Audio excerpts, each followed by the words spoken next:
Assalamualaikum warahmatullahi wabarakatuh.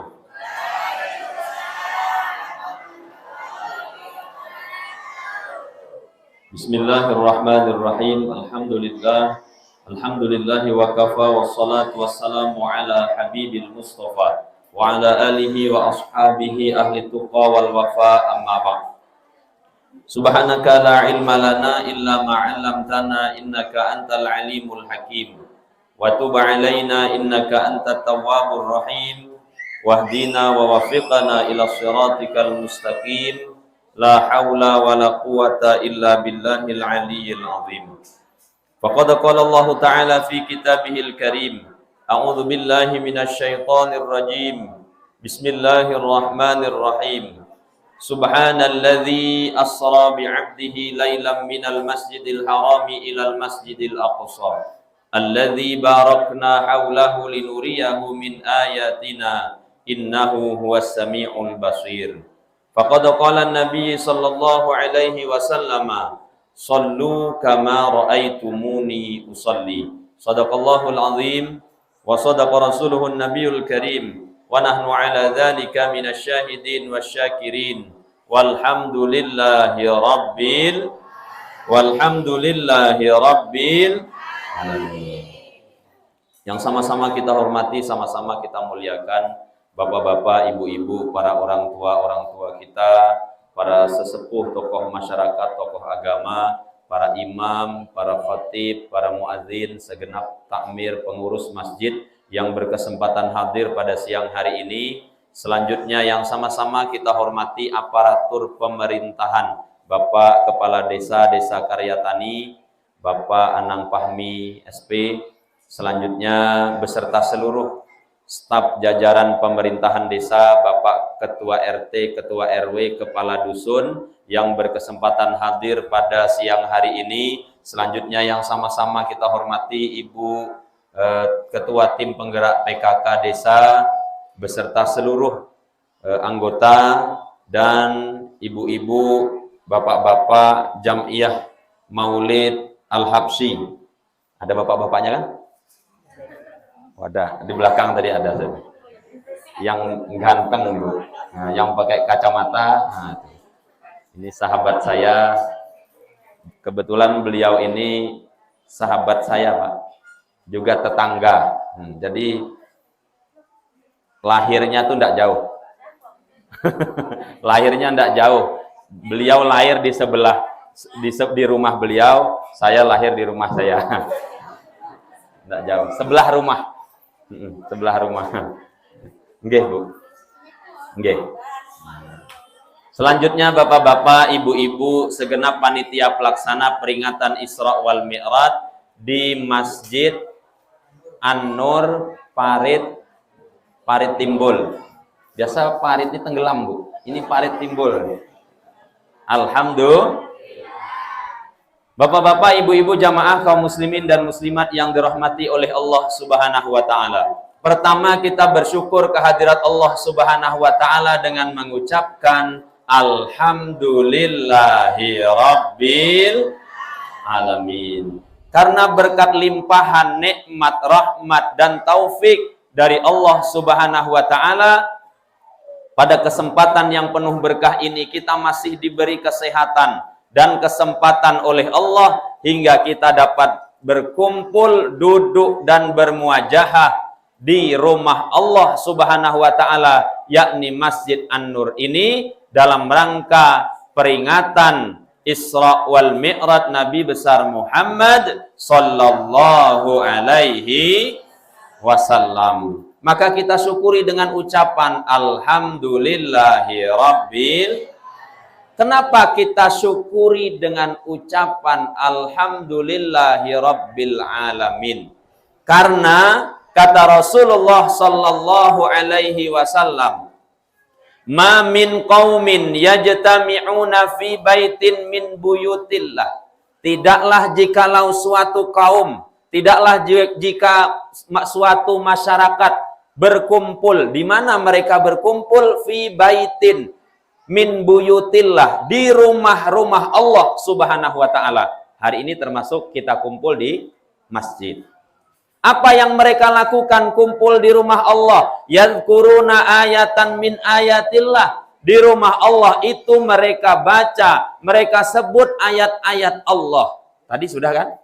Dibacakan ayat-ayat suci Al-Quran di tengah-tengah kita oleh ibu kita tadi. Sekarang kita sedang membicarakan tentang ayat Al-Quran. Apa yang Allah akan berikan buat orang yang suka datang ke rumah Allah, membaca ayat-ayat Allah. Salat baca ayat Allah, Bu. Salat kalau tak membaca ayat Allah tidak sah salatnya. Ya kan? Salat Pak tak membaca Fatihah tidak sah salatnya. Itu kan ayat Quran. Salat, baca Al-Quran, belajar mengaji atau yasinan, itu baca ayat Quran juga. Pengajian, itu datang ke rumah Allah membaca atau memperdengarkan ayat-ayat Allah. Apa yang Allah akan berikan kepada orang-orang yang suka datang ke rumah Allah, memperdengarkan ayat-ayat Allah, membaca ayat-ayat Allah? Kata Rasulullah, nazalat ilaihimus sakinah. Allah akan turunkan ketenangan di tengah-tengah kita. Bu. Ibu tenang enggak sekarang? Tenang, Bu? Saking tenangnya ibu lupa kalau ada jilbab seragam belum lunas dibayar. Nggak ingat, Bu, nggak ingat, nggak kepikiran. Kenapa? Karena Allah beri ketenangan. Nggak kepikiran, ibu yang punya utang, ada punya utang? Nah, nggak kepikiran kan? Nah, kenapa? Allah beri ketenangan. Pak, Pak. Nah, kan tenang kan? Dipanggil sudah tidak jawab lagi, Pak. Pak. Nah, mohon maaf, Pak. Selama saya menyampaikan tausiah nanti, kalau ada bapak-bapak duduk nyandar di dinding. Nanti model gini, Pak. Nah, ngapa tuh, Pak? Nah, berarti mendapatkan ketenangan dari Allah Subhanahu wa taala. Lanjutkan, Pak. Betul, Bu. Ketika kita senang datang ke rumah Allah, memperdengarkan dan membaca ayat-ayat Allah, Allah janji akan Allah turunkan ketenangan di tengah-tengah kita. Jadi, Pak, kalau mau melihat di kampung kita nih, di Desa Karyatani, khususnya Parit Timbul, kalau mau melihat masyarakatnya, apakah masyarakatnya itu hidup tenang dan tentram atau tidak, lihat apakah masjidnya diisi, apakah masjidnya didatangi oleh masyarakatnya atau masjidnya sepi. Memang begitu, Pak. Allah sebutkan dalam ayat lain, innama ya'muru masajidallah, sesungguhnya orang-orang yang memakmurkan, meramaikan rumah-rumah Allah, man amana billahi wal yaumil akhir, itulah orang yang beriman kepada Allah dan hari akhir. Allah sebutkan orang yang beriman dan bertakwa kepada Allah itu adalah orang di antara ciri-cirinya senang datang meramaikan rumah-rumah Allah Subhanahu wa taala, memakmurkan rumah-rumah Allah. Dalam ayat lain Allah sebutkan,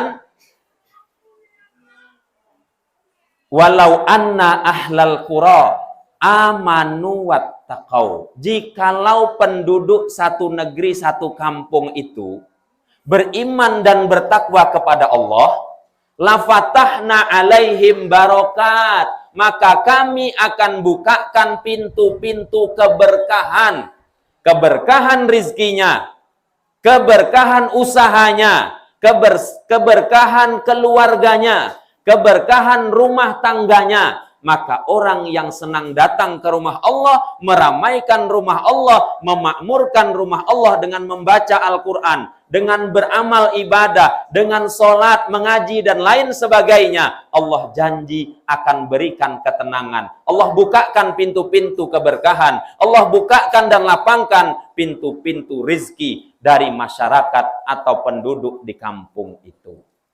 Nah, memang betul, Pak. Kalau kita senang datang ke rumah Allah, Allah berikan ketenangan. Kadang-kadang kalau kita, Pak, kita nih ada kan yang di rumah tuh susah tidur, Pak. Coba datang ke masjid. Kan ngantuk. Coba datang ke masjid, langsung ngantuk, Bu. Iya. Itu ibu-ibu kan, apalagi bapak-bapak. Bapak-bapak, apalagi kalau hari Jumat, Pak. Betul kan? Kalau di kampung kami, Pak, di Sungai Salak itu kalau hari Jumat, itu sholat Jumat, itu Masjid Besar Nurul Hidayah itu, di tempat kami itu jamaahnya hampir 700, Pak. Kalau Jumat.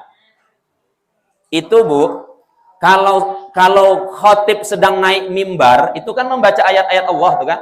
Di antara rukunnya itu kan ada ayatul Quran, membaca ayat-ayat Allah.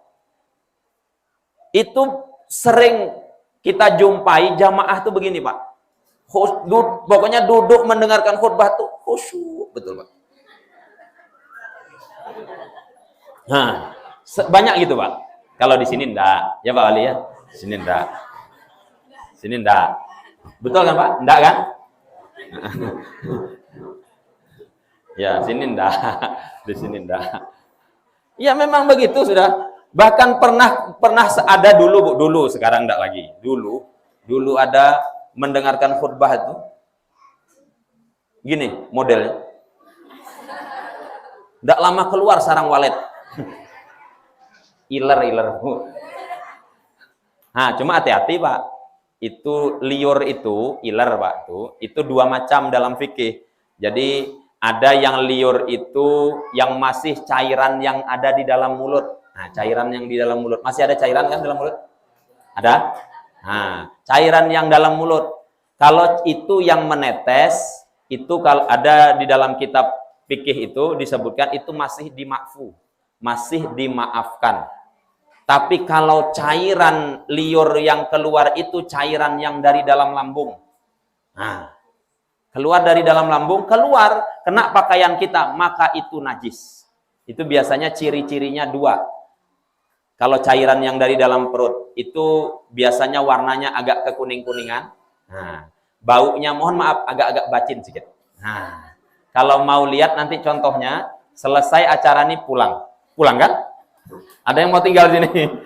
Selesai acara ini pulang ke rumah masing-masing, lihat di rumah kita, masuk ke kamar kita, lihat bantal kita masing-masing. Kalau di bantal kita ada peta Pulau Jawa dan Pulau Sumatera, tak salah lagi. Hati-hati. Tetap Allah berikan ketenangan kepada kita, Bu. Tapi sini enggak, Pak ya. Kalau dengarkan khutbah tuh khusyuk kan, khidmat kan? Makanya, Bu, nanti kalau Jumat, selesai sholat Jumat itu, sekali-kali mbok ibu tanya, Pak, judul khutbahnya apa, Pak? Nah, gitu. Pernah tanya gitu? Hah? Tak pernah? Nanti kalau dijawab sama Bapak, Bu, biasa. Kalau orang khutbah tuh iman dan takwa tuh lah. Tuh tidur tuh, Bu. Itu masih mending, Pak Wali, kalau di sini. Kalau tempat kami itu di tengah pasar masjidnya. Jadi kalau bapak-bapaknya pergi sholat Jumat itu, ibu-ibunya bilang, Pak, engkau tuh kok naiwak hasen, Pak. Belikan sayur, Pak. Jadi bapak-bapaknya dengar khutbah itu, sayur ikan asin. Nggak ingat lagi dengan khutbah yang disampaikan. Nah, tuh.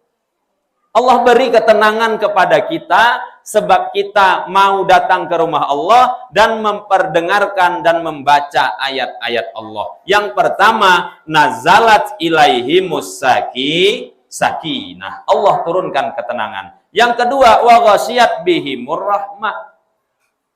Dan Allah naungi kita ini dengan rahmatnya.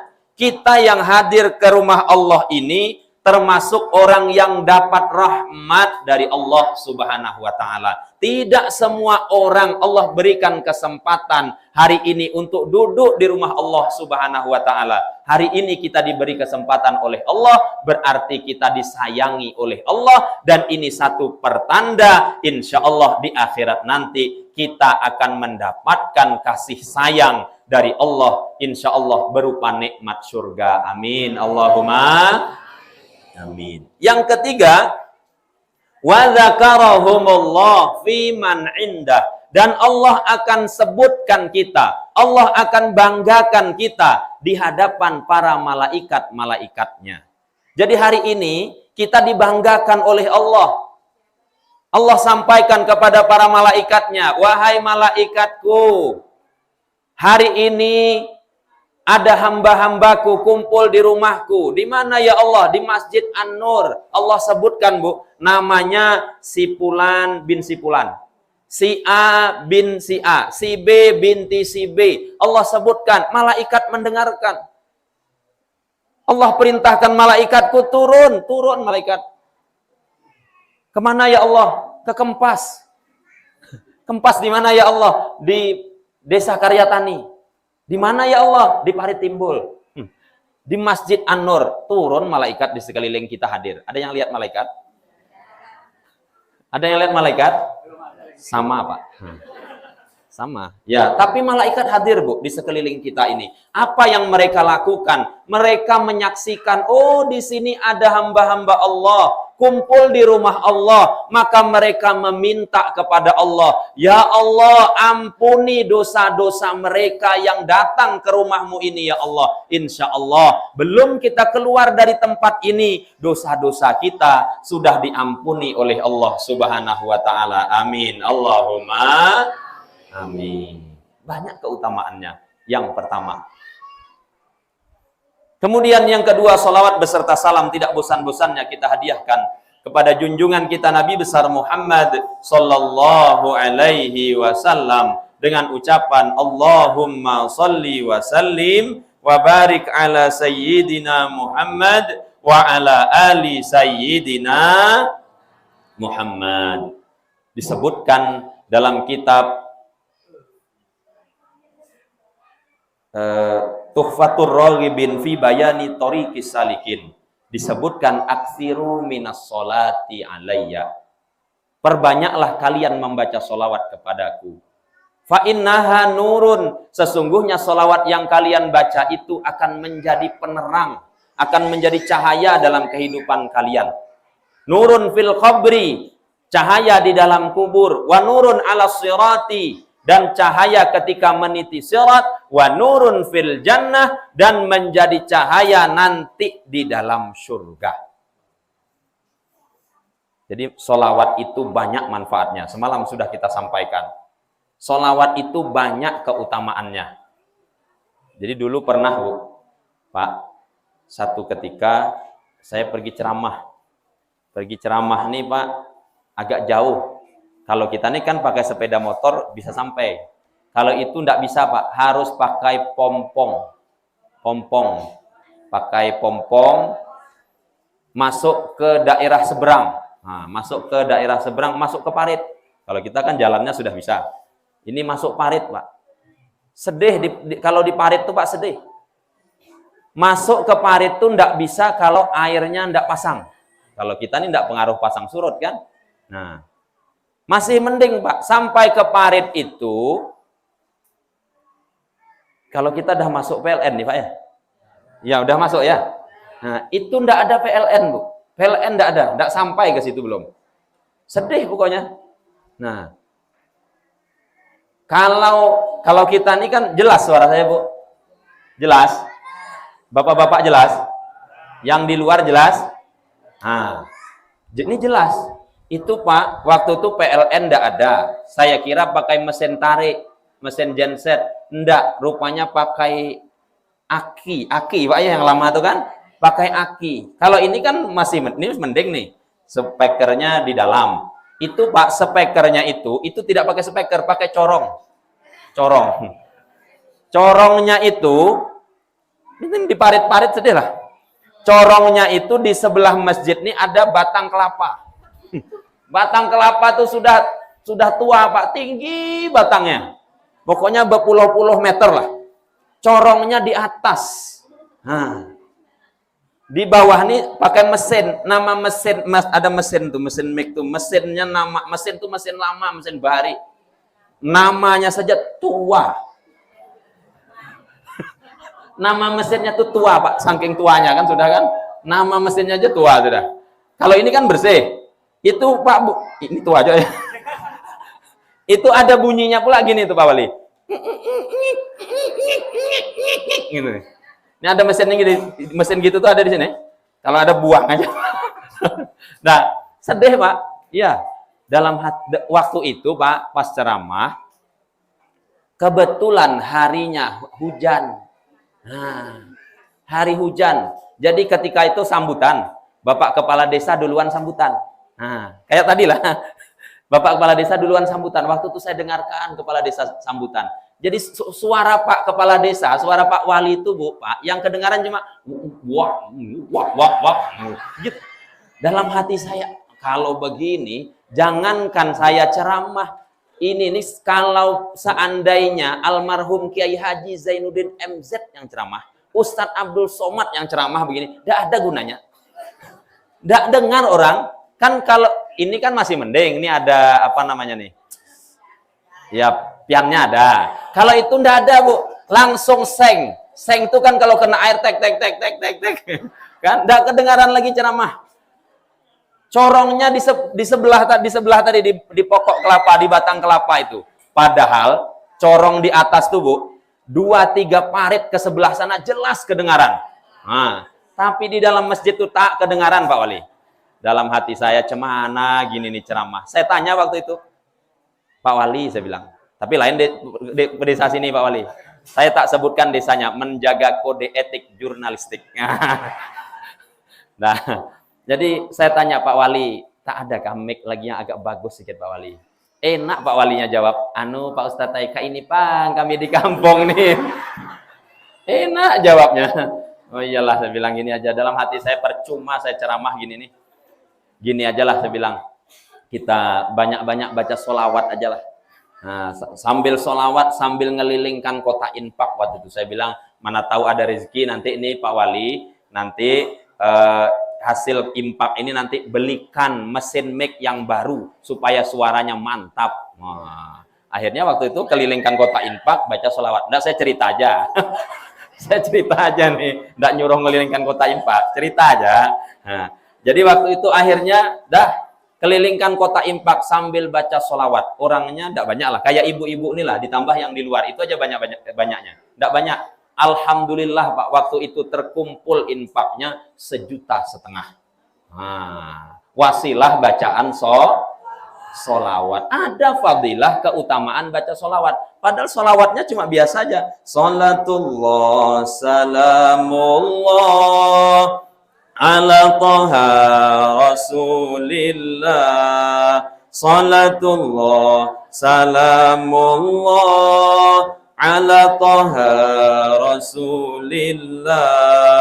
Salatullah, salamullah ala yasin habibillah. Salatullah, salamullah ala yasin habibil. 1,5 juta. Nah, ada kok manfaatnya baca sholawat tuh. Cuma habis itu ada syair sambungannya. Syairnya begini, sambil ngelilingkan kotak tadi. Ada kotak kesana si. Sambunglah supaya tidak ngantuk.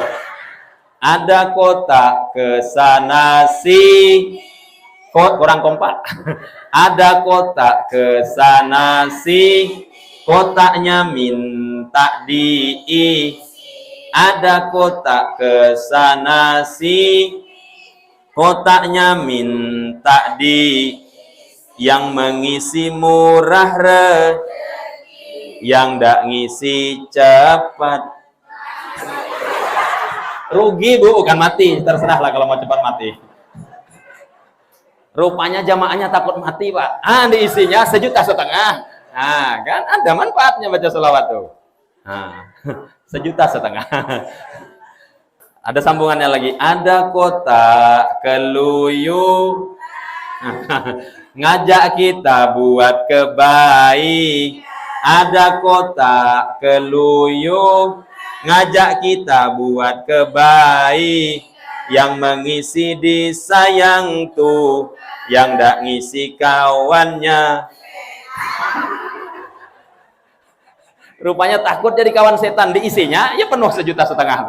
Nah, ada manfaat sholawat itu. Jadi intinya sholawat itu penting. Kita disuruh memperbanyak membaca sholawat dan salam kepada Rasulullah Sallallahu Alaihi Wasallam. Bapak Ibu jamaah kaum muslimin dan muslimat yang dirahmati oleh Allah Subhanahu Wa Taala. Jam berapa?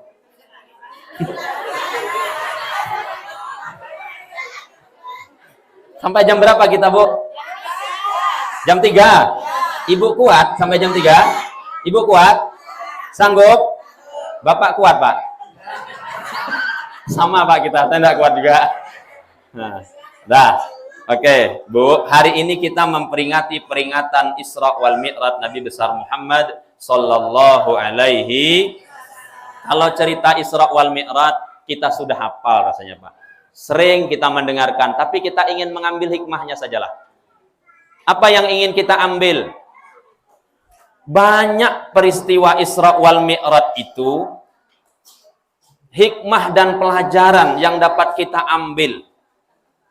Rasul itu sebelum di Isra Mi'rajkan, semalam sudah kita bahas, kita sampaikan bahwa Rasul itu dibelah dadanya dari bawah leher sampai ke pusat beliau, dikeluarkan hatinya, kemudian dibersihkan hatinya dengan air Zam-Zam, dengan tempat yang berasal dari emas. Maknanya bukan hati Nabi itu kotor, hati Nabi itu sudah bersih, supaya tambah bersih, makanya dibersihkan.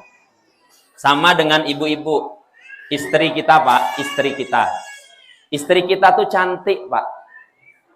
Kemudian kita bawa ke salon. Pernah ke salon, Bu? Tidak pernah. Nanti minta sama Bapak, bawa Pak ke salon sekali-kali, ya kan? Nah, sama istri kita tuh, Pak, sudah cantik. Kita bawa ke salon. Apa kira-kira istri kita tidak cantik? Sudah cantik istri kita. Kenapa kita bawa ke salon? Supaya tambah, kan? Setuju, Bu? Pak. Rupanya minta bawa ke salon rupanya, Pak. Supaya tambah baik, supaya tambah cantik, makanya dibawa ke salon. Hati Rasulullah itu sudah bersih, supaya tambah bersih maka dibersihkan lagi. Apa maknanya? Rasul yang sudah bersih hatinya masih dibersihkan, maka kita yang hati kita kotor, banyak berbagai macam dosa yang kita lakukan, banyak prasangka dan iri, dengki, dan penyakit hati lainnya yang ada dalam hati kita, maka kita harus senantiasa membersihkan hati kita. Kenapa kita harus membersihkan hati kita? Dengan hati yang bersih itulah nanti kita akan dapat beribadah dengan baik kepada Allah, dan kita dapat beribadah dengan khusyuk. Diawali dari membersihkan hati kita. Tidak akan sampai kepada ibadah yang baik kalau hati kita tidak kita bersihkan. Semalam sudah kita bahas mengenai bagaimana cara membersihkan hati kita. Dari sifat apa saja yang harus kita bersihkan, semalam sudah kita bahas. Tidak kita ulang lagi. Kemudian Rasulullah Shallallahu Alaihi Wasallam dalam ayat itu disebutkan, Subhanalladzi, Maha Suci Allah, Asra, yang alladzi asra, yang memperjalankan bi'abdihi, hambanya. Siapa? Rasulullah sallallahu alaihi, minal masjidil haram ilal masjidil aqsa, dari masjidil haram Mekah ilal masjidil aqsa, ke masjidil aqsa Palestina, linuriyahu min ayatina.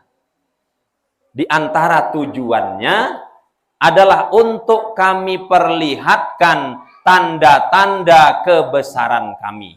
Jadi kalau dalam riwayat, dalam kisah, dalam cerita yang panjang, Pak, itu banyak sekali hikmah-hikmah yang dapat kita ambil.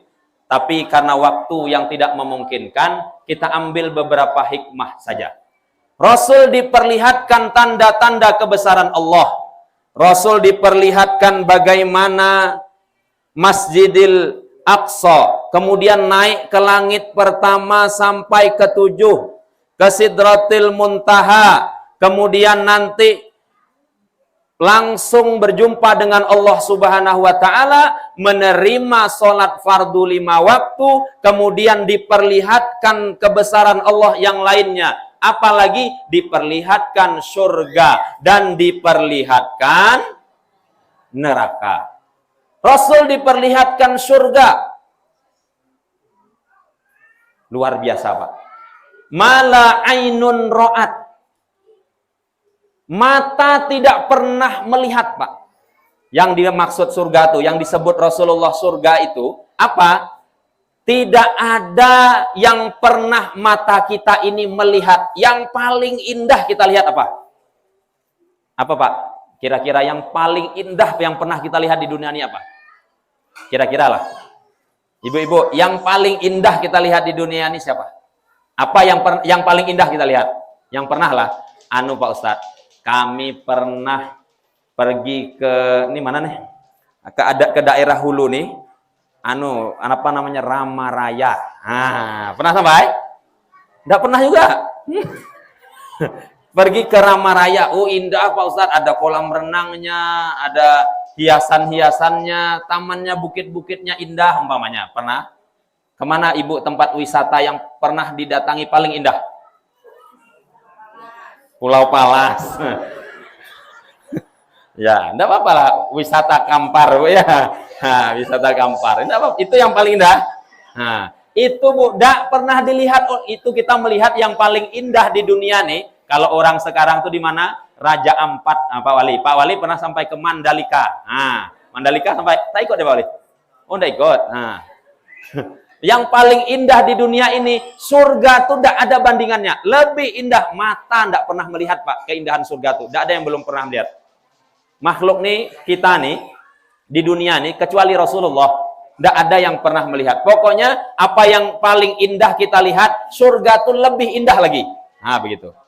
Surga tuh lebih indah. Makanya kita semangat Bu ya, supaya kita jadi penduduk surga. Dah. Wala udhunun sami'at, dan telinga di dunia nih, yang pernah kita dengar yang paling indah apa? Yuk, yang paling indah suara nyanyian, yang paling indah kita dengar, pernah? Pernah lah. Tergantung selera kita masing-masing. Di surga itu Bu, di dunia ini, bunyi yang paling indah, nyanyian yang paling indah Pak, itu di surga itu gesekan daun. Daun itu kan kena angin Pak. Bergesek dia daun yang satu dengan daun yang lain. Bunyi daun yang bergesekan itu lebih indah daripada bunyi yang paling indah yang ada di dunia ini. Bunyi daunnya aja Pak. Begitu indahnya surga. Dan apa yang terlintas di dalam hati langsung ada di surga itu. Kita Bu, kalau terlintas di surga itu terlintas buah apel, langsung datang apel. Terlintas kita mau buah anggur, langsung datang anggur. Luar biasa. Ketika itu juga pas di surga itu ada satu kamar. Indah Pak, lain kamar hotel. Ada satu kamar di surga tuh indah. Kebetulan waktu itu terbuka pintu kamar itu. Rupanya di kamar itu ada bidadari. Bidadari Pak, cantik luar biasa. Kalau ibu-ibu di sini nih, ada saingannya nih. Enggak apa, tapi Bu jangan khawatir, ibu nanti menjadi pemimpin bidadari di dalam surga. Amin. Ada bidadari Pak, bidadari itu sudah cantik Pak, sudah cantik. Dan bidadari itu sedang menghias diri. Sedang maca Bu, necorok ini tuh. Sedang berhias diri. Lalu ditanya oleh Rasulullah, "Liman anti?" Untuk siapa engkau ini? Waktu itu ada sahabat Rasulullah yang ikut berdakwah bersama Rasulullah, namanya Zaid bin Harisah. Aku untuk Zaid bin Harisah. Apa maknanya? Bidadari itu Pak untuk orang yang berjuang bersama Rasulullah Shallallahu Alaihi Wasallam, berjuang mengikuti ajaran Rasulullah Shallallahu Alaihi. Insya Allah bapak-bapak yang hadir pada hari ini semuanya sudah dipersiapkan, sudah ditunggu oleh bidadari di dalam surga. Amin. Allahumma. Amin. Kalau Bapak punya istri, Pak, tambah bidadari lagi, Pak. Nah, istri Bapak ada, jadi ratunya bidadari. Nanti ditambah lagi dengan bidadari. Nah, kalau yang belum nikah, nah, yang belum kawin, nah, dapat bidadari aja. Ratu bidadari tidak dapat. Nah, itu kemuliaan luar biasa, surga diperlihatkan.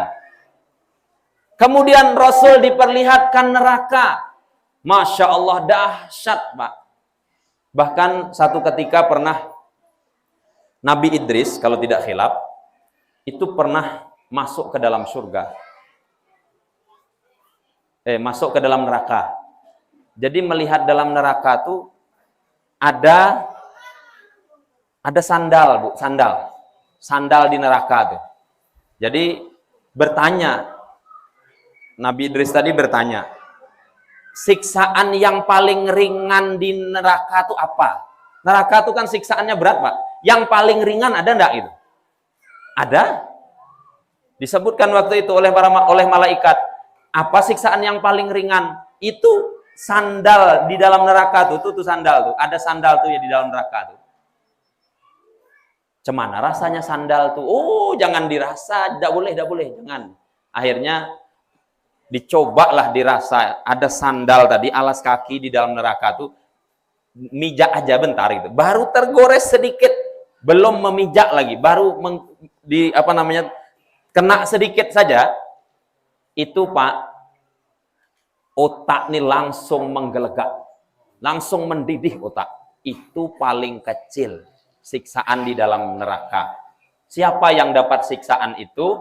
Dalam beberapa keterangan menyebutkan itu Pak, paman Rasulullah Shallallahu Alaihi Wasallam yang bernama Abu Thalib, yang membela Rasulullah Shallallahu Alaihi Wasallam, yang melindungi Rasulullah.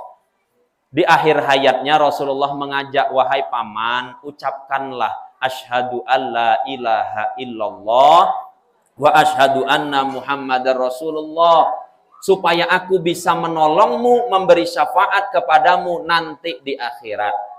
Lalu kata paman beliau Abu Thalib itu, waktu itu ada di sebelah tuh ada Abu Jahal, ada Abu Lahab. Jangan Abu Thalib. Kalau engkau masuk kepada agama Muhammad, maka engkau kami coret. Kami tidak akui engkau sebagai pembesar Quraisy ini. Akhirnya Pak enggan Abu Thalib, hendak mau mengucapkan 2 kalimat syahadat, akhirnya meninggal tidak dalam keadaan Islam. Tapi karena ini paman Rasulullah, Rasul meminta kepada Allah Subhanahu wa taala sehingga dapat keringanan, dapat siksa yang paling ringan di neraka. Tapi paling ringan-ringannya siksa di neraka itu ada alas kaki yang dipijak. Kalau alas kaki itu baru tergores saja, itu otak sudah mendidih dan menggelegak. Dan ternyata dalam beberapa riwayat Rasul pernah menangis ketika pulang habis melihat dari neraka itu. Ternyata kebanyakan isi neraka itu adalah kaum perempuan, Bu, rupanya yang banyak masuk neraka. Tapi insya Allah ibu-ibu yang ada di sini semuanya ahli surga. Amin. Allahumma. Kenapa, Bu? Memang dalam riwayat itu menyebutkan penghuni neraka itu banyak kaum wanita. Tapi ternyata dalam riwayat lain menyebutkan, kata Rasul, qilalaha, katakanlah kepada para wanita itu, udkhuli al-jannah, masuklah kalian ke dalam surga, min ai abwabil jannati syi'ti, lewat pintu mana saja yang kalian suka. Dan itu mudah caranya bagi wanita muslimah ini untuk masuk ke dalam surga, Bu. Walaupun di neraka isinya banyak wanita, tapi dalam Islam wanita paling gampang masuk ke dalam surga rupanya dibanding laki-laki, Pak. Kita nih kalau mau masuk surga, Pak, harus banyak beramal soleh, harus rajin sholat tahajud, harus rajin beramal, berzikir, sholat 5 waktu tidak tinggal. Itu pun Pak tidak cukup. Anak kita rajin ibadah, tahajud tidak pernah tinggal. Baca Quran tidak pernah tinggal, sholat jamaah tidak pernah tinggal, tapi anak kita tidak kita didik untuk belajar sholat, untuk belajar agama. Itu pun Pak nanti mau dimasukkan ke dalam surga. Kita yang amalnya banyak tadi mau dimasukkan ke dalam surga. Karena anak kita biarkan, anak kita masuk ke dalam neraka. Dia menuntut, Pak, saya dulu tidak pernah diajari oleh bapak saya sholat. Akhirnya bapaknya mau masuk ke dalam surga, tidak jadi, dipanggil. Benarkah anakmu ini engkau biarkan dulu? Oh iya, saya tidak ingat. Nah, akhirnya tidak jadi masuk surga. Sebab ada anak yang dibiarkan tidak beribadah kepada Allah Subhanahu wa ta'ala. Tapi kalau ibu-ibu gampang masuk ke dalam surga, kata Rasul, 4 saja syaratnya. Apa? Idza shallatil mar'atu khamsaha. Apabila wanita mengerjakan sholat fardu 5 waktu. Walaupun ibu-ibu, kata ulama, tidak sempat sholat sunnah yang lainnya. Sholat fardu 5 waktu dikerjakan dan dijaga dengan baik. Sholat sunnah tidak sempat, Bu. Mau tahajud, malam tukang tidur, ngorok kerjanya. Mau sholat duha, tidak sempat ke kebun atau ngupas pinang. Tidak sempat. Tapi sholat fardu 5 waktu dijaga dengan baik, ibu sudah 1 langkah masuk ke dalam surga. Pertanyaannya, ibu-ibu sanggup? Sanggup? Kurang kompak, sanggup? 1 langkah ibu masuk ke dalam surga. Wasomat syahroha, yang kedua kata Rasul, dan puasa Ramadan ia kerjakan. Tidak ditinggalkan dengan sengaja. Walaupun kata ulama, tidak sempat puasa sunnah yang lainnya. Senin, Kamis, tidak sempat, tukang makan aja kerjanya. Mau puasa Rajab, alasannya pergi Isra Mi'raj, tidak sisa puasa. Nah, macam-macam. Tapi ibu puasa Ramadan tetap dijaga dengan baik. Sudah 2 langkah masuk ke dalam surga. Pertanyaannya, ibu-ibu sanggup? 2 langkah sudah ibu masuk ke dalam surga. Nah. Yang ketiga, wahafizat farjaha, dan menjaga kemaluannya, menutup auratnya, tidak selingkuh. Nah. Sudah 3 langkah masuk ke dalam surga. Pertanyaannya, sanggup, Bu? Sanggup, Bu?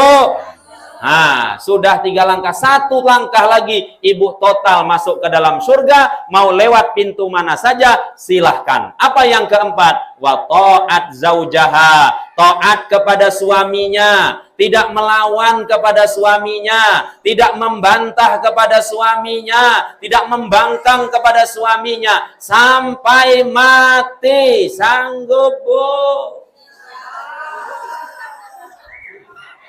Lain Pak suaranya. Insya Allah. Oh, ada yang jawab ibu-ibu. Tengok suaminya Pak Ustaz. Betul, Bu? Oh, tunggu dulu. Kalau ibu, Bu, mohon maaf. Ibu, kalau punya suami soleh, taat kepada Allah, rajin beribadah, ibu wajib taat dengan suami. Ibu harus taat dengan suami. Apalagi suami ibu tuh tukang pentong, Bu. Jangan tidak taat, kena pentong ibu nanti. Maknanya apa, Bu? Selama yang diperintahkan suami itu baik, tidak melanggar perintah Allah, ibu wajib taat. Selama yang diperintahkan suami itu masih dalam kerangka tidak melanggar syariat, maka wajib taat. Kata suami umpamanya, suami ibu baru pulang kerja, Bu, buatkan kopi. Nah, baru pulang dari kebun, Bu, buatkan kopi. Nanti ibu jawab, kopa kopi. Kesel aku, kayak dewe kono. Nah, enggak jadi masuk surga. Betul, Pak? Nah, kan? Iya, kalau kata suami, Bu, kita pergi ke pasar. Bu, kita pergi undangan, pergi ke undangan. Bu, buka baju. Nah. Selama tidak maksiat, Bu, wajib. Nah, coba. Nggak mana tahu, mungkin dibelikan baju baru, kan gitu maksudnya. Nah, ya langsung pakai, kan gitu. Nah. Wajib taat kepada suami. Itu cara mudah kita, Bu. Lihat Rasulullah SAW. Itu untungnya kita jadi umat Rasulullah. Memang isi neraka itu banyak wanita, tapi wanita dalam Islam sangat gampang dan mudah masuk ke dalam surga. Mana lagi? Dalam kitab Syarah Uqudil Lujain itu disebutkan, menjadi wanita muslimah itu, Bu, amaliyahnya kecil, Pak. Tapi pahalanya luar biasa. Barang siapa seorang istri bermanis muka dengan suaminya, makanya sering-sering, Bu, senyum dengan suami. Kalau ketemu suami, sering mesem, Bu. Nah, walaupun untune reneng, Bu.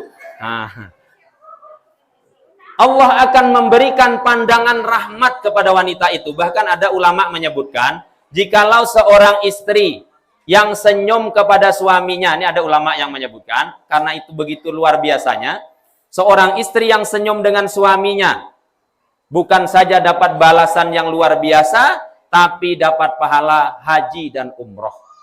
Nah, berapa sekarang haji? Nambah 60 juta kabarnya. Nah, kan? Berapa nih? 69 satu orang. Nah, kalau suami istri 100 lebih sudah. Nah, kalau mau sederhana, tinggal senyum dengan suami. Makanya selesai acara ini pulang. Nah, nanti ketemu suami di depan rumah. Pak E. Nah, satu kali naik haji. Nah, nanti ketemu di depan kamar lagi di rumah, Pak E. Nah, 2 kali naik haji. Nanti ketemu suami di depan di dapur lagi. Nah, Pak. Kata suaminya. Mohon maaf, Bu, mohon maaf. Kita, Pak, hari ini, mohon maaf, tapi enggak tahu lah di sana. Di sana, Bu, di sana. Bukan di sini. Di sana itu, Pak, sudah jarang istri senyum dengan suami. Ya. Di sini enggak, mungkin enggak. Sini enggak, Pak, ya? Mesti sering ibu-ibu senyum, ya? Nah, di sana. Sini enggak. Iya, Bu. Ngapa waktu ditanya, Bu, ngapa sekarang enggak pernah senyum dengan suami lagi?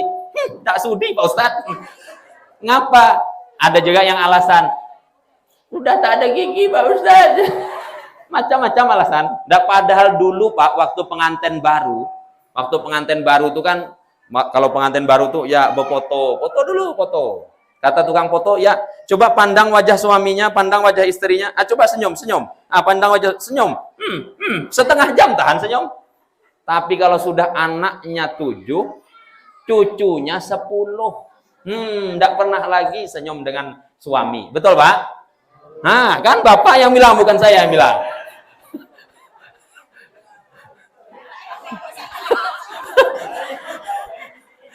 Dah, 1. Kerjaannya kecil, cuma senyum saja, pahalanya luar biasa.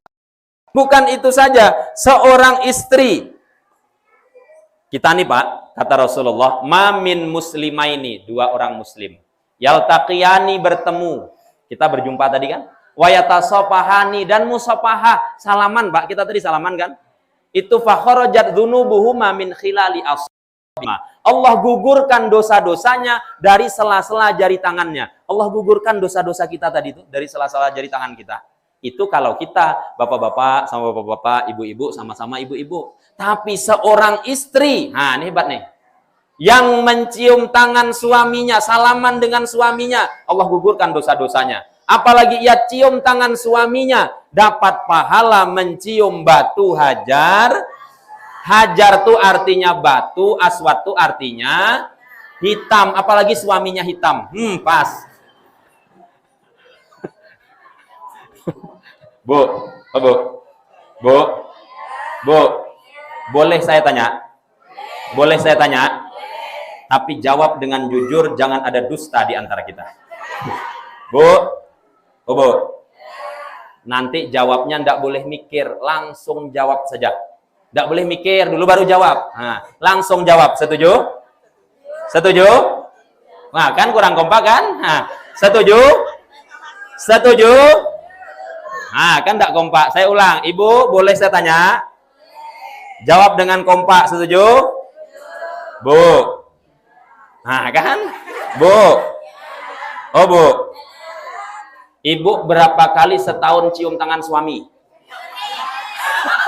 2 kali. Ada yang 2 kali, setahun sekali ada, Pak. Hari raya. Bapak yang bilang, bukan saya yang bilang. Hari raya Idul Fitri, Mau masuk surga 2 kali setahun. Maunya kalau mau masuk surga setiap hari cium tangan suami.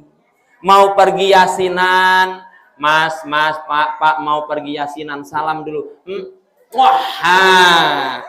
Mau pergi hapsian, pamit dulu sama suami, salaman dengan suami. Mau pergi ke pasar, salaman, pamit dengan suami. Dapat pahala luar biasa. Coba.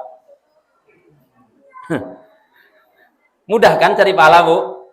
Tinggal kita mau atau tidak. Manfaatkan ini peluang dari Rasulullah Shallallahu Alaihi. Bukan itu saja. Banyak lagi yang lainnya. Disebutkan dalam beberapa keterangan dalam kitab Syarah Uqudil Lujain itu. Ini ada lagi. Barang siapa seorang istri. Seorang istri. Bila dikasih uang belanja oleh suaminya. Kemudian seorang istri itu mengucapkan terima kasih Pak, matur suwun Pak. Maka Allah akan berikan pahala seperti orang mengkhatamkan Al-Quran. Bu, Ibu berapa kali setahun khatam Quran? Kadang sekali, kadang enggak sama sekali ya. Ibu kalau mau dapat pahala khatam Quran gampang. Nanti kalau dikasih suami uang belanja, ucapkan terima. Pernah? Bu, ini contoh. Ibu ke pasar mana sini? Pasarnya di mana? Blok C atau kilo 8? Ini hari apa nih? Yang dekat mana? Blok C. Berarti malam Selasa. Selasa pagi? Oh, Selasa pagi. Ini hari Minggu, Senin, Selasa. Nanti hari Selasa, Ibu pergi ke pasar Blok C. Nanti kata suami Ibu, Bu, ini uang untuk belanja ke pasar 20.000. Ibu bilang apa? Ibu bilang apa? Ibu bilang apa? Kurang, tak dapat pahala. Tak dapat pahala. Maunya Ibu ucapkan terima kasih baru dapat pahala. Nanti masalah ke pasar, belikan apa yang dapat. Dapat beli es krim, beli es krim. Dapat beli cendol, ya boleh. Kan dapat beli lombok, beli lombok. Nanti kalau suaminya tanya, Bu, jajanen di Bu. Kilo Pak, lombok klekan ngono Pak.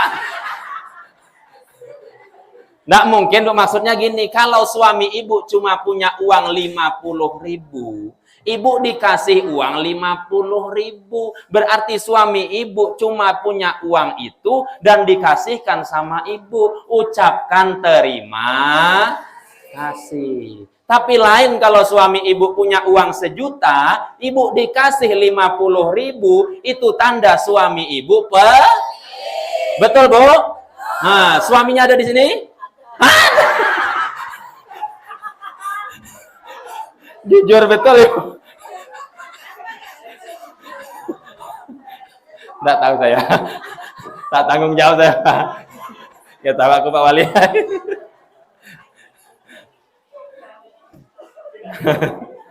Itu Bu, jadi memang begitulah sudah. Itu banyak.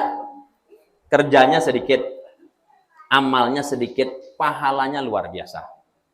Belum cukup itu, Bu. Ibu kan capek.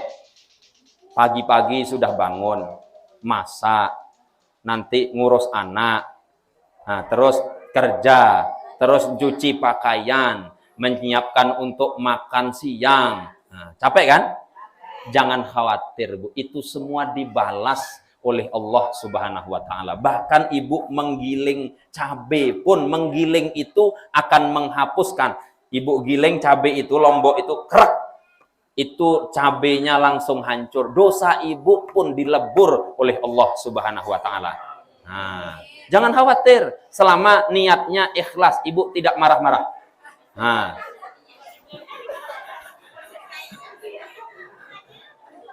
Maka disebutkan barang siapa seorang istri yang mencucikan pakaian suaminya, 1 lembar pakaian suaminya dihapuskan 1000 macam dosa-dosanya. Nah, coba Bu. Jadi Ibu selepas acara ini boleh praktek. Pulang kita ke rumah nanti, Pak, katok mundi Pak. Tanya boleh, katok mundi Pak. Nyapo, katokku ya sing tangguh iki. Coplok Pak, coplok. Maksudnya mau dicuci. Nah, banyak keutamaannya kalau kita amalnya kecil tapi pahalanya luar biasa. Tinggal kita manfaatkan. Ini Bu peluang dari Rasulullah. Ini keutamaan kita jadi umatnya Rasulullah. Tinggal kita mau atau tidak mengamalkannya. Sedikit amal kita, tapi banyak dan besar pahalanya. Makanya kita bersyukur kepada Allah Subhanahu wa taala menjadi umat Rasulullah sallallahu alaihi wasallam. Hari ini Pak hikmah di antaranya. Di antara hikmahnya. Kemudian apa lagi yang akan kita ambil hikmah dari peristiwa Isra wal Mi'raj? Rasul itu Pak, ini kalau Isra wal Mi'raj tidak membahas ini rasanya tidak lengkap. Rasul itu ketika dalam perjalanan Isra wal Mi'raj dapat oleh-oleh dari Allah Subhanahu wa taala. Apa oleh-oleh yang diberikan oleh Allah taala langsung kepada Rasulullah, tidak melalui perantaraan malaikat, tidak menerima wahyu melalui malaikat, tapi langsung diterima oleh Allah Subhanahu wa taala. Apa itu? Yakni ibadah salat fardu 5 waktu. Ini nanti yang menjadi penentu. Awwalu ma yuhasabu alaihil abdu yaumal qiyamah as-shalah. Yang pertama ditimbang, yang pertama dihisap, yang pertama dihitung nanti di hari kiamat di atas seorang hamba itu adalah as-shalah. Salatnya. Kalau baik salatnya, maka diterima ibadah-ibadah lainnya. Kalau salatnya tidak baik, maka ditolak ibadah-ibadah yang lainnya. Maka salat ini penentu, Pak. Dengan ibadah-ibadah yang lainnya. Maka kita harus berupaya supaya ibadah amal kita itu yang kita kerjakan benar-benar kita kuasai ilmunya. Harus benar-benar kita upayakan bagaimana tata caranya, bagaimana kaifiatnya, bagaimana hukum-hukumnya. Itu harus kita ketahui. Maka mau tidak mau kita harus belajar. Belajar apa? Belajar ilmu tentang sholat. Kemarin membahas masalah hati, itu ilmu tasawuf. Kemudian ada ilmu tauhid, kemudian ilmu fikih. Nah, ilmu fikih bagaimana sholat dengan baik dan benar. Karena sholat ini menjadi penentu. Sebab dalam keterangan lain disebutkan wa kullu man bi ghairi ilmin ya'malu a'maluhu mardudatun la tuqbalu. Setiap amal ibadah yang kita lakukan, kita kerjakan, tidak dilandasi dengan ilmu pengetahuan, maka amal ibadahnya itu ditolak, tidak diterima oleh Allah Subhanahu wa taala. Kenapa tidak diterima oleh Allah? Sebab orang yang beribadah tanpa ilmu, kecenderungan ibadahnya itu rusak. Ibadah yang rusak itulah menyebabkan Allah Subhanahu wa taala tidak menerima. Kalau kita tidak belajar, Pak. Rusak sholat kita. Dulu pernah ada orang sholat, Pak. Sholat jamaah. 1 imam, 3 makmum. Kata imam di depan, Allahu Akbar. Makmum di belakang ini 3. Allahu Akbar. Cuma tidak pakai ilmu. Makmum yang 3 ini tadi salah satunya buang angin. Sudah Allahu Akbar tadi. Bismillahirrahmanirrahim. Sakit perut. Alhamdulillahirabbil alamin. Ar-Rahmanirrahim. Maliki yaumiddin. Sah atau tidak? Sah atau tidak, Pak? Tak sah. Kenapa? Wuduknya batal sebab dia buang angin. Itu, Pak. Ada, Pak, pernah saya ketemu, Pak. Asli loh. Pernah saya ketemu. Mohon maaf, orangnya haji. Nah, pernah ketemu, Pak. Tapi tidak boleh disebut namanya. Tidak boleh disebut namanya. Dah. Waktu itu, Pak, pas sholat itu, sedang sholat, waktu itu entah ruku, entah sujud. Tiba-tiba, kebetulan Bapak itu di sebelah saya. Kemudian bapak tuh terkentut. Put. Nah gitu. Akhirnya tetap sembahyang sampai assalamualaikum. Selesai sembahyang tuh saya tanya Pak, bapak tadi kan kentut, kenapa bapak sholat sampai selesai? Apa bapak itu bilang? Anu Pak Ustadz, tidak sengaja. Enak jawabnya Pak, tidak sengaja. Mau sengaja, mau tak sengaja, batal, wudhu, berhenti sholat. Coba, kalau tidak ada ilmunya. Nah, itu yang satu selesai, tidak dapat apa-apa. Tinggal makmum yang kedua. Makmum yang kedua ini, karena yang sebelah tadi kentutnya tuh kan tadi tidak nyaring, cuma gitu. Cuma menurut penelitian Profesor Kentut, kentut itu tergantung bunyinya, Pak. Biasanya. Kalau bunyinya boom, biasanya enggak bau kan?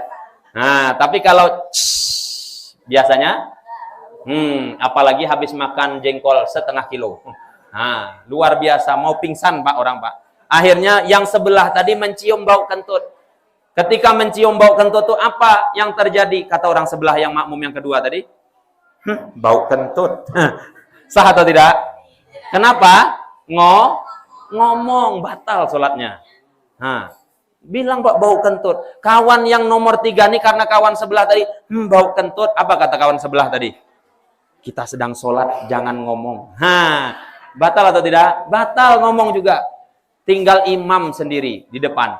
Dalam hati imam, apalah orang ribut-ribut nih di belakang nih. Ngomong-ngomong. Dalam hati imam, akhirnya imam bilang, untung saya tak ngomong. Padahal ngomong juga, selesai. Kalau tidak pakai ilmu, itu Pak sholat. Bahkan dulu Pak, begini. Ada dulu orang sholat berjamaah. Ini kalau mau lihat buka-bukalah. Nah, ada orang sholat berjamaah Pak, berjamaah. Kebetulan Pak imamnya tua Pak, agak tua, agak kadang-kadang bisa lupa. Nah, jadi pas sholat tadi, sholat zuhur, sudah ruku, i'tidal, sudah itu sujud, Allahu Akbar, duduk antara dua sujud, Allahu Akbar, sujud lagi, Allahu Akbar. Itu kan kalau rakaat kedua duduk tahiyat awal. Nah, duduk tahiyat awal. Ini nih imamnya tua, lupa makmumnya di belakang. Nah, makmum kan dia berduduk di belakang, cuma tak punya ilmunya. Imamnya tadi lupa tahiyat awal, langsung mau berdiri. Yang di belakang bingung, macam mana nih? Imam salah dalam hatinya kan? Cemana cara menegur imam nih? Tidak tahu. Nah, padahal Pak kalau imamnya tuh sudah berdiri, umpamanya Allahu Akbar sudah berdiri itu, makmum jangan duduk. Jangan duduk subhanallah, jangan. Karena berdiri itu adalah rukun. Teruskan saja. Yang tertinggal tadi di tahiyat awal itu ada sunnah ab'ad, nanti diganti dengan sujud sahwi. Itu pun kalau ingat, kalau tak ingat berilaan. Nah, ini lupa Pak orang makmumnya bingung di belakang imam nih, mau menegur imam nih cemana caranya.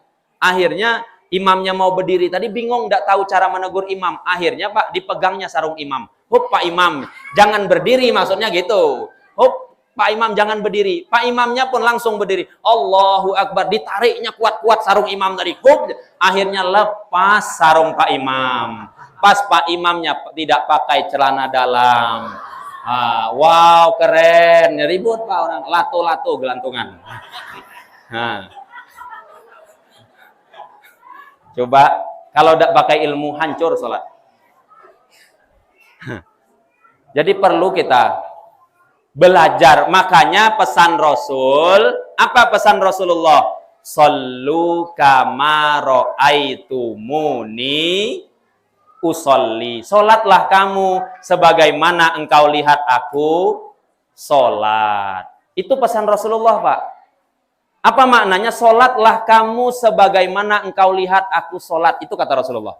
Rasul tidak mengatakan sallu ka salati. Salatlah kamu seperti salatku. Rasul tidak mengatakan begitu. Tapi Rasul mengatakan sallu kama ra'aitumuni usolli. Salatlah kamu sebagaimana engkau lihat aku salat. Karena kenapa? Kita nih Pak, kalau sallu ka salati kata Rasulullah, salatlah kamu seperti salatku, kita nih tidak sanggup Pak salat seperti Rasulullah. Coba bayangkan, Rasulullah tuh sholat dalam riwayat kakinya sampai bengkak. Kita sini ini ada Pak juga Ada juga kita nih kaki bengkak kan? Cuma asam urat, bukan karena sembahyang. Begitu, Rasulullah itu sujudnya lama. Bahkan ada yang menyebutkan Rasul ketika sembahyang itu, Pak, Allahu Akbar, seolah-olah neraka ada di belakang beliau. Coba kita nih, Pak, sholat, ada kita sholat masyarakat kita nih, di masjid kita nih, datang sholat sendiri malam-malam, tengah malam, mau sholat tahajud.